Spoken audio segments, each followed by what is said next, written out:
వాగ్దాన సందేశం లూకాసు వార్త 21వ అధ్యాయం 15వ వచనం. మీ విరోధులందరూ ఎదురాటకును కాదనుటకును వీలు కాని వాక్కును జ్ఞానమును నేను మీకు అనుగ్రహించాను. ప్రభువైన యేసుక్రీస్తు మాట దీవించుకున్నాడు.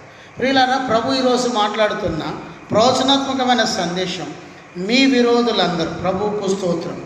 ఇదిగో మీ విరోధులు వారిని ఎదిరించే కృప, వారికి తలగా పైగా నిన్ను ఉంచే కృప దేవుడు అనుగ్రహిస్తాడు. దేవునికి మహిమ కలుగును గాక. పేతురు రాసిన మొదటి పత్రిక 5వ అధ్యాయం 8వ వచనం దేవుని వాక్యం సెలవుస్తున్నది. మీ విరోధి అయిన సాతాను గర్జించు సింహం వలె ఎవరిని మింగుదా అని తిరుగుతున్నాడు. మనకు విరోధి ఎవరు? దుష్టుడు సాతాను.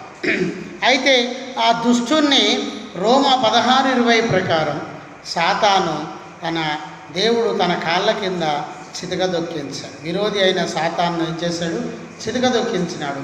మనకు ఆశీర్వాదం, దీవెన, విజయం కలగజేశాడు. ప్రభువైన యేసుక్రీస్తు మాట దీవించను గాక. ఆమె ప్రార్థన. ప్రభు ఈ మాటను దీవించండి, వినిన బిడ్డలందరినీ ఆశీర్వదించండి. యేసు నామంలో ప్రార్థిస్తున్నాం తండ్రి, ఆమేన్. జయమని మా యూట్యూబ్ ఛానల్ సబ్స్క్రైబ్ చేయండి, లైక్ చేయండి, షేర్ చేయండి, అనేకులకు తెలియచేయండి. ప్రభువైన యేసుక్రీస్తు మిమ్మల్ని, మీ కుటుంబాలను దీవించి ఆశ్రయించి కాపాడును గాక. మీ ప్రార్థన అవసరాలు మాకు కాల్ చేయండి. మా cell number 9948930321. Praise the Lord. God bless.